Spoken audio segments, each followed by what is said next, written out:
Hey friends, hi hello வணக்கம். TNPSC group one ப்ரிலிம்ஸை எல்லாமே எழுதிட்டு வந்திருக்கீங்களா? வந்ததுக்கு உடனேயே டக்குன்னு என்னென்ன ஆன்சர் கீஸை எல்லாத்தையும் செக் பண்ணிவிட்டு கட் ஆஃப் பார்க்க ஸ்டார்ட் பண்ணியிருப்பீங்க. எஸ், என்கிட்டயும் நிறைய பேர் கட் ஆஃப் ப்ரெடிக்ஷன்ஸ்லாம் கேட்டிருந்தீங்க. Actually speaking, cut off predictions அப்படிங்கிறத பற்றி நான் கண்டிப்பாக இதில் சொல்ல போகிறதில்ல. எஸ், அதுவும் சொல்லுவேன் கொஞ்சம். பட் அதை தாண்டி இந்த கட் ஆஃப் அப்படிங்கிறது ஓவராலாக எப்படி ஒர்க் ஆகுது அப்படிங்கிற விஷயத்தை தான் நான் உங்ககிட்ட ஷேர் பண்ணிக்க போகிறேன். ஸோ இது உங்களுக்கு தெரிஞ்சிருச்சு அப்படின்னாலே உங்களால் இந்த எக்ஸாமுக்கு ஓரியன்டாக என்ன அளவுக்கு கட் ஆஃப் ஆகலாம், எப்படி இந்த இது ஒர்க் ஆகுது அப்படிங்கிற ஐடியா உங்களுக்கு ஜென்ரேட் ஆகும். ஸோ ஆல்ரெடி இதை பல வாட்டியாக படிச்சுட்டு இருக்கிற ஆட்களுக்கு இதை பற்றி நிறைய தெரிஞ்சிருக்கும். ஸோ அவங்களாம் இந்த வீடியோவில் பெருசாக எதுவும் ஃபீட்பேக் இருக்காது. பட் புதுசாக வந்து இதை பற்றின ஐடியா இல்லாமல் பட் எக்ஸாம் எழுதுகிற ஆட்கள்லாம் இருக்கீங்களா, உங்களுக்கெல்லாம் டெஃபினட்டாக இது கொஞ்சமாச்சும் ஹெல்ப் பண்ணணும்னு நான் நினைக்கிறேன். So let's begin. First thing, answer keys எல்லாமே செக் பண்ணிட்டீங்களா? ஓகே, உங்களுக்கு எத்தனை கரெக்டு எத்தனை தப்பு இதெல்லாம் வந்துட்டு ஃபைனலைஸ் பண்ணி வச்சிட்டிங்களா? சூப்பர், அதை அப்படியே வச்சுருங்க. இப்போ நீங்கள் என்ன பண்ணியிருப்பீங்க அப்படின்னா, டக்குனு கட் ஆஃப் ப்ரெடிக்ஷன்ஸுக்கு போயிருப்பீங்க. ஸோ இப்போ எக்கச்சக்க இன்ஸ்டியூட்ஸ்லேருந்து எக்கச்சக்க இதை கட் ஆஃப்னு கொடுத்துருப்பாங்க. ஸோ அதுவும் கேட்டகரி வைஸாக கொடுப்பாங்க. ஓசிக்குனா இது, பிசிக்குனா இது, பிசி முஸ்லீம்ஸ்க்குனா இது, அதுக்கப்புறம் எஸ்சி எஸ்டி எல்லாத்துக்கும், எம்பிசிஸ் எல்லாத்துக்குமே அப்படியே கேட்டகரி வைஸாக இது இருக்க வாய்ப்புகள் இருக்குது அப்படின்னு சொல்லியிருப்பாங்களா? ஸோ நீங்கள் அதை பார்த்துருப்பீங்க.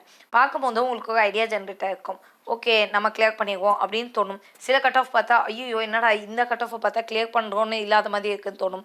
சில சமயம் உங்களோட மார்க் நீங்கள் ஒரு லெவலில் எடுத்து வச்சுருப்பீங்க, அவ்வளோ அவங்க கொடுத்தே இருக்க மாட்டாங்க, ஐயோ போச்சு அப்படின்னு தோணும். ஓகே, ஸோ இது எல்லாமே காமனாக இருக்கக்கூடிய ப்ராப்ளம்ஸ் தான். ஓகே, ஸோ இந்த கட் ஆஃபை வந்து எப்படி ப்ரெடிக்ட் பண்ணுறாங்க அப்படிங்கிற ஒரு சின்ன விஷயத்தை தான் நான் சொல்ல போகிறேன். சரி, இந்த கட் ஆஃப் ப்ரெடிக்ஷன் அப்படின்னு வரும்போது எப்பயுமே இதில் பல விஷயங்கள் வந்து ஆக்ட் ஆகுது. அதாவது இதுக்கு முன்னாடி உள்ள எல்லா எக்ஸாம்ஸ்லையும் ஜென்ரலாக எவ்வளோ மார்க் கட் ஆஃபில் இருந்துச்சோ அந்த மார்க்கை வச்சு தான் கட் ஆஃபை ப்ரெடிக்ட் பண்ணுறாங்க. புரியுதா? ஸோ அப்படி இருக்கிற பட்சத்தில் இப்போ போன குரூப் ஒன் ப்ரிலிம்ஸில் எவ்வளோ மார்க் இருந்துச்சு, அதுக்கு முன்னாடி எவ்வளோ மார்க் இருந்துச்சு, அதுக்கு முன்னாடி எவ்வளோ மார்க் இருந்துச்சு, ஸோ இது எல்லாத்தையும் கால்குலேட் பண்ணிட்டு போயிட்டே இருப்பாங்க. அதுக்கப்புறம் பார்த்தீங்க அப்படின்னா ரஃப்லி ஒரு மார்க் சொல்ல முடியும். அந்த மார்க் வச்சு தான் கட் ஆஃப் போடுவாங்க. ஃபார் எக்ஸாம்பிள், இன்ஜினியரிங்கெலாம் நீங்கள் வந்து கவுன்சிலிங் போயிருந்தீங்கன்னா தெரியும். ஸ்கூல் முடிச்சுட்டு இந்த ஃபைனலாக இந்த கட் ஆஃப் மார்க்கை வச்சு சுற்றிட்டே இருப்போம். இதான் என் மார்க், இதான் என் மார்க் அப்படின்னு பார்த்துட்டே இருப்போம். ஸோ சில காலேஜ் கிடைக்காது, காலேஜ் கிடைச்சாலும் சீட்டு கிடைக்காது. ஸோ அந்த மாதிரிலாம் நம்ம ஆசைப்படுற அந்த டிபார்ட்மெண்ட் கிடைக்காது. இந்த மாதிரிலாம் பிரச்சனைகள் இருக்கும்ல, இது எல்லாம் தானே கட் ஆஃப். அதை பற்றின ஒரு ஐடியா இருக்குல்ல. ஸோ இந்த கட் ஆஃபை பொறுத்த வரைக்கும் இது எல்லாமே வந்துட்டு ஒரு ப்ரெடிக்ஷன் தான். ப்ரெடிக்ஷன் அப்படின்னு சொல்லும் போதே இதில் வந்துட்டு 100% நம்பகத்தன்மை இல்லை அப்படிங்கிறது ஆட்டோமேட்டிக்காக அந்த வேர்டு வழியாகவே வந்துடுது. ஓகே, ஸோ இதில் நம்ம செக் பண்ணுறோம் தெரியுமா? Okay, this is better, this is not better, இந்த கட் ஆஃப், அந்த இன்ஸ்டியூட்டு, இந்த மாதிரிலாம் நம்ம போவோம் தெரியுமா? இது எல்லாமே எப்படின்னா ஜென்ரலி கொஞ்சம் ஆட்கள்கிட்ட கேட்பாங்க, இன்றைக்கி எக்ஸாம் எப்படி இருந்துச்சுன்னு. எல்லாருமே ஈஸியாக இருந்துச்சுன்னு சொன்னாங்கன்னா அதை வச்சு ஒரு ப்ரெடிக்ஷன் ஆகும்.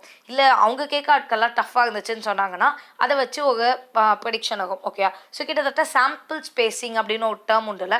ஸோ அந்த மாதிரி சாம்பிளாக ஒரு 1000 பேர்கிட்ட கேட்டு முடிவெடுக்கிற மாதிரியான ஒரு விஷயம் தான் இந்த கட் ஆஃப் ப்ரெடிக்ஷன் அப்படிங்கிறது. ஓகே, இது ஒர்க் அவுட் ஆகுமா அப்படின்னா எஸ், ஆகலாம், மேக்ஸிமம் ஆகும்.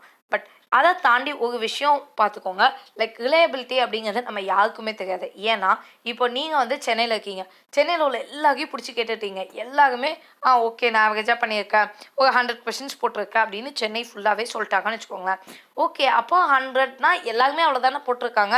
மேபி போன வருஷம் ட்ரெண்டு பார்ப்பாங்க, இந்த வருஷம் இதெல்லாம் பார்ப்பாங்க, செக் பண்ணி ஒரு மார்க் சொல்லுவாங்க. இதே இது நீங்கள் மற்ற தமிழ்நாட்டில் உள்ள ஏதோ ஒரு மாவட்டத்தில் உள்ள எல்லாருக்குமே இது ஈஸியாக கூட இருந்திருக்கலாம். ஸோ உங்களால் அது இதுதான் அப்படின்னு சொல்ல முடியாது. ஓகே, ஸோ போஸ்டிங்கை பொறுத்து, அவங்களுக்கு எத்தனை ஆட்கள் வேணுங்கிறத பொறுத்து காம்படிட்டிவ் எக்ஸாம்னு பேர் வச்சதே அதுக்காக தான். ஸோ ரிலையபிலிட்டி அப்படின்னு பார்க்கும்போது it's not exactly correct, but ரஃப்லி கரெக்ட். இந்த கட் ஆஃப்லாம் வந்துட்டு அவங்க டிஸ்க்ளோஸ் பண்ண மாட்டாங்க. ரிசல்ட் வரும்போது தான் கட் ஆஃப் டிஸ்க்ளோஸ் ஆகுமே தவிர அதுக்கு முன்னாடி கவர்மெண்ட் சைட்லேருந்து கட் ஆஃப்லாம் டிஸ்க்ளோஸ் ஆகிடாது. ஸோ இதை பண்ணுறது எல்லாருமே வந்து நம்மள மாதிரி ஆட்கள் தான். லைக் இந்த ட்ரெண்டெல்லாம் வச்சுட்டு ஒரு அனாலிசிஸ் வச்சுட்டு ஓகே இப்படி இருக்கலாம் அப்படின்னு கெஸ் பண்ணுறது தான். இது இப்போ ரீசெண்டாக நான் பார்த்த கட் ஆஃபில் ஓரளவுக்கு லெஜிபிளான ஒரு கட் ஆஃபாக இருந்தது. ஸோ ஓப்பன் கேட்டகரிக்கு 132+, பிசிக்கு 129, எம்பிசிக்கு 127+, எஸ்சிக்கு 124, எஸ்சிஏக்கு 120+, பிசிஎம்க்கு 118+, எஸ்சிக்கு 110+, இந்த மாதிரி கொடுத்துருக்காங்க. அண்ட் ஃபார் ஆல் கேட்டகரிஸ் விமெனுக்கு வந்து 3 கொஷின்ஸு ரிலாக்ஸேஷன் இருக்கும், அண்ட் மற்ற ஆட்களுக்கு 8 கொஷின்ஸ் அந்த மாதிரி சொல்லியிருக்காங்க. இதெல்லாம் ரிலாக்ஸேஷன் பொறுத்து. ஓகே, இதுதானா அப்படின்னா டெஃபினட்டாக இல்லை, மேபி கூடலாம் மேபி குறையலாம். ஸோ அதுலேயும் போட்டிருப்பாங்க லைக் இது வந்துட்டு ரஃப் வேல்யூஸ் தான் அப்படின்னு. ஸோ நீங்கள் இப்போது இதில் எந்த கேட்டகரியில் வரீங்க அப்படின்னு பாருங்க. ஃபார் எக்ஸாம்பிள் இப்போ எனக்கு வந்துட்டு 120 கொஷின்ஸ் கேட்டு ஓகேயா. ஸோ அப்படி இருக்கும்போது நான் ஜென்ரல் கேட்டகரியில் வந்துக்குவேன். ஜென்ரல் கேட்டகரியில் இப்போ இவங்க கொடுத்துருக்கிறது 132. ஒருவேளை நான் வேறு இன்ஸ்டியூட்டில் பார்த்தேன்னு வச்சுக்கோங்களேன், அவங்க எவ்வளோ கொடுத்துருப்பாங்கன்னா 120ன்னு கொடுத்துருப்பாங்க. ஸோ அதில் +or-5 அப்படின்னு அவங்களே கொடுத்துருவாங்க. ஸோ அப்படி பார்க்கும்போது 115 நான் கிளியர் ஆகிடுவேன் அப்படின்னு எனக்கு இருக்கும். இதே இன்னொரு இன்ஸ்டியூட் பார்க்கும்போது அவன் 115 கட் ஆஃப் ப்ரெடிக்ஷன் கொடுத்துருப்பான். ஸோ அதை பார்க்கும்போது நோ நான் கிளியரே ஆக மாட்டேன் அப்படின்னு இருக்கும். புரியுதா? ஸோ இப்படி தான் இது ஒர்க் ஆகுது.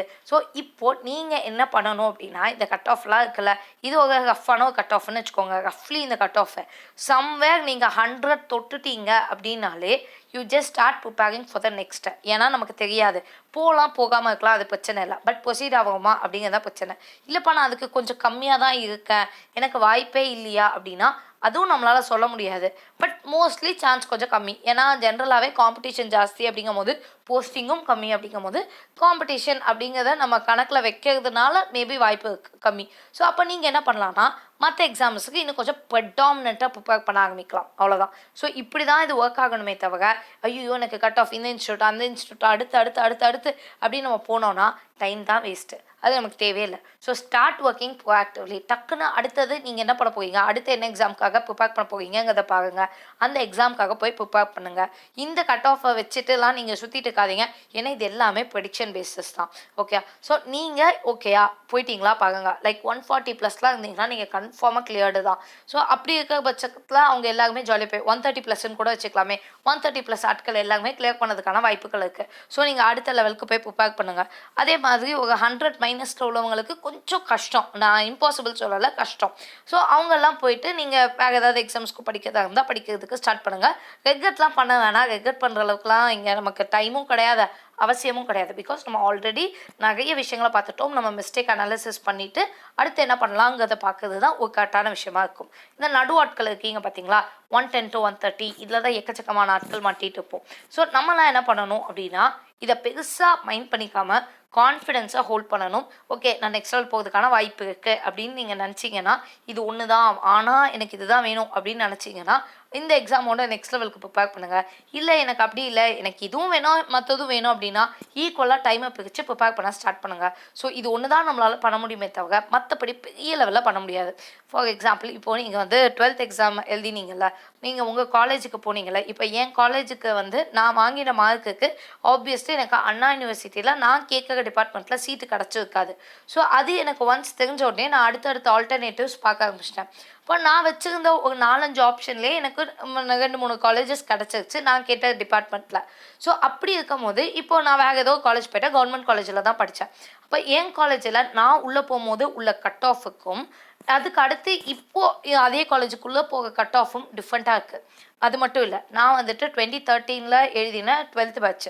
ஸோ அப்படி இருக்கும்போது அந்த காலகட்டத்தில் செம்ம டஃப் எல்லா கொஷின் பேப்பரும் கிட்டத்தட்ட 200 on 200 அப்படிங்கிறத 5 பேரோ 6 பேரோ தான் ஓவரால் தமிழ்நாட்டிலே எடுத்து வச்சுருந்தாங்க கட் ஆஃபில். ஸோ அப்படிப்பட்ட காலகட்டத்தில் கட் ஆஃப்லாம் குறைஞ்சிருச்சு, எல்லா காலேஜும் அசால்ட்டாக கிடைக்கும் அப்படின்னு தான் பேசுகிறாங்க. ஆனால் உண்மை அது கிடையாது. ஏன் தெரியுமா? டாப்பில் மார்க்கு கம்மியாக இருக்குங்கிறது உண்மை. பட் அது வந்துட்டு டாப் 1 or 2 மார்க்ஸ்க்கு தான் அப்படி இருக்குமே தவிர 199க்கு அப்புறம் கட் ஆஃப் எல்லாமே கடகடன்னு மர்ஜ் ஆகும். ஏன்னா எல்லா பசங்களும் அவ்வளோ தூரம் போய் அங்கே வெயிட் பண்ணிட்டு இருந்திருப்பாங்க. ஸோ அதனால் எப்பயும் என்ன ட்ரெண்ட் இருக்கோ அதை விட கொஞ்சம் மோசமாக தான் இருந்துச்சு. அதுக்கப்புறம் நீங்கள் வேணால் இப்போ கூட 2013 அந்த ப்ரெடிக்ஷன் எடுத்து பார்த்தீங்கன்னா கட் ஆஃப்ஸ்லாம் குறைஞ்சிருக்கு, நிறைய காலேஜஸ் ஈஸியாக கிடைக்குதுன்னு போட்டிருப்பான். ஆனால் அது அப்படியே சுத்த பொய். ஓகே. ஸோ இது எல்லாம் தான் நடக்குது. அதனால் கட் ஆஃப் எல்லாம் ஃபஸ்ட்டு பார்க்காதீங்க, ஃபஸ்ட்டு ரிலாக்ஸ் ஆகுங்க. ஓகே இதுதான் ஐடியா. 100க்கு கம்மியாக இருந்தால் நீங்கள் அடுத்த எக்ஸாம் பார்த்துக்கோங்க. வேறு எக்ஸாமுக்கு 140+னா நீங்கள் இதே எக்ஸாமுக்கு நெக்ஸ்ட்டு போயிடுங்க. ஐ மீன் 130+ கூட வச்சுக்கோங்க. 100 to 130னா நீங்கள் டிசிஷன் உங்களோட கையில். ஸோ நீங்கள் என்ன பண்ணுறீங்களோ பண்ணுங்கள். பட் கான்ஃபிடென்ட்டாக இருங்க. கிடைச்சாலும் நான் நல்லா எழுதுவேன், இல்லைனாலும் எனக்கு பிரச்சனை இல்லை. அதை முதல்ல யோசிச்சுக்கோங்க. கூலாக ரிலாக்ஸ்டாக இருங்க. கண்டிப்பாக நம்மளால் முடியும். Okay. So your hard work will be answer. So அதனால் நம்பிக்கையோட உழைப்பை மட்டும் போடுங்க.